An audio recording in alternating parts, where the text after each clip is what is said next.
just about what lies ahead now. Comes the playoffs, now comes a second trophy, you got one, and now comes a chance to go after a second one. You know, this is that time of year where you know, we're not streamlined. Like there isn't one playoffs that leads to an end. Like you got a 2 out of 3, and then you got, you know, we run this 3-week tournament. So you kind of have to play it like right now, like a little bit like regular season. You know, because we got a best 2 out of 3 at home, and that gets you the right to get to the next round. So.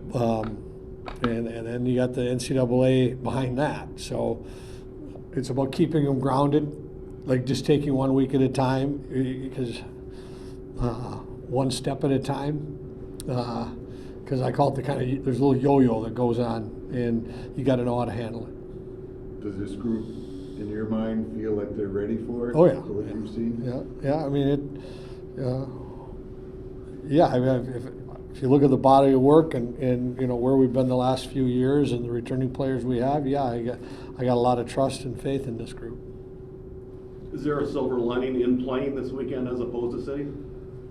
A monster silver lining into playing this weekend. I am dead against what we do. You know, to know when we've been in that situation, going 25 days with 2 games. You know, or even like our league, our league. You know, you lose and you're in the tournament because we're gonna have you know, a lot of years, 3-4 teams, maybe even 5 some years in the tournament, and we have time. You're sitting this time of year, so this was my perfect scenario: win the league and play this weekend. I know that you normally do 2 games in a series. Is there like a difference in preparing for 3 games now against Notre Dame? The only thing is we took a day off this week preparing that we save some mileage on our legs. We'll go shorter in practice, and you have to be prepared that you have to be prepared to go 3. But we got to go for Friday first. Right. You're trying to end a team season. That gets tougher each time? Yeah, yes, and I think there are 2 things in the Big Ten. One, the difference between a 7th place team, which is last place in our top of the league, in our league, is minuscule. Yet when you're going through that, it's no fun to be down. But the season's over, and you get a fresh start. Last year, Ohio State finished in 7th and knocked off Wisconsin. And I think that is normal. I think that's not an aberration in our league. There's not a, you know, I think I talked about last week in our old league, there was a distinct difference between the top of the league and the bottom, and you get that around the country. There is not in our league, and then this is a Jeff Jackson coach team. They've got some good hockey players, and it's a fresh start for them, and we have, you know, that they're looking for a ray of hope, for a new beginning. And we need to be sharp. We need to be on top of our game. And you can remind them what happened last time too when you played and they got the win. Is that something that they? Well, we won't play 3-on-3 this time. That's true. So, ever. If I get my way, ever again. But the comeback that you had to grab a share of the Big Ten regular season title, how much did the team show you? Maybe you already knew this was in them, but you talked about it when we taped the coaches show, just about how they were committed to get it, the desire of your players. Well, the whole weekend, a couple of ways. The whole weekend I liked how we were playing, but I really liked how we were ready to go Saturday night. And as hockey will have it, we took the game over, and then there's a 5-minute penalty on that. I still don't think that, whatever, it happens. And then they tie. So from being up 3-1, take a goal off the board, and then now you gave them hope back. And then, their third goal was just a kind of fluky goal. But the way we were playing, and I loved our response. I really didn't think, once we were on the bench and the way our guys were playing, I didn't think we were going to lose. But when crazy stuff happens, you got to deal with it, and our guys dealt with it that night. You brought Matthew Wood in here as a transfer. what has he done for your team? What were you expecting out of him, and has he surpassed that? Well, I mean, one, we heard about him, and we got to watch on tape because he was East Coast. We didn't know a lot about him, so we've got to learn and know him. And not only is he, the fact he's a junior, he's still one of the younger players in the country. That's how young he is. I mean, he was eligible for, and to watch where he, and we had to get to know him, and it took a while to get to know him. He and I had to talk early in the year and even midway point. I said, "You're kind of a freshman to me. I'm learning you."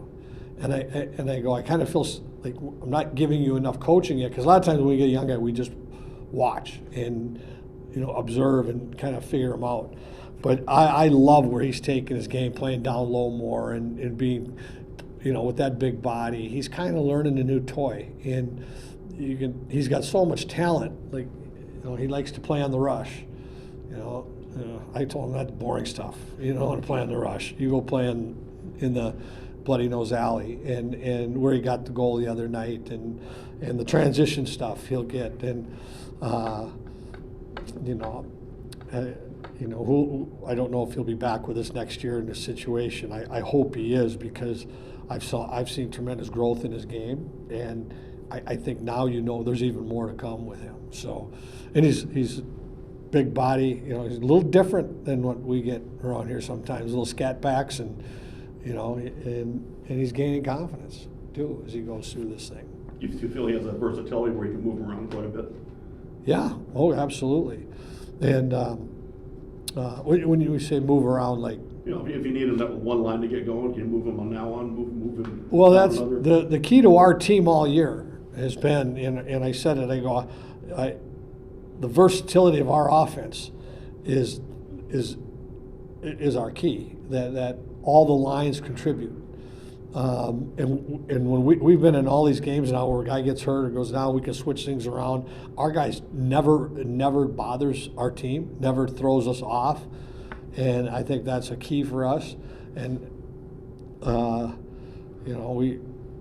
there's some nights we have, whether 3 first lines or 3 second lines. We're not fancy, but we're deep and solid. And when we are deep and solid is when we're at our best. What do you think your biggest strengths going into this weekend are? When we're playing our game, and when we're playing above pucks and getting pucks deep and strong on the little areas of the game, face-offs, and just playing with our entire lineup, I think every coach is going to tell you that's, because we don't rely on just one line that's going to go out and get us a lead, or our power play has been very good lately, and we're getting it from both units. Our special teams is just very solid. We just need to be solid in our areas, and that gives us that's when we're at our best, when we are just a solid hockey team. Is there anything that you think you're really working towards going into this weekend, like something you need to improve on?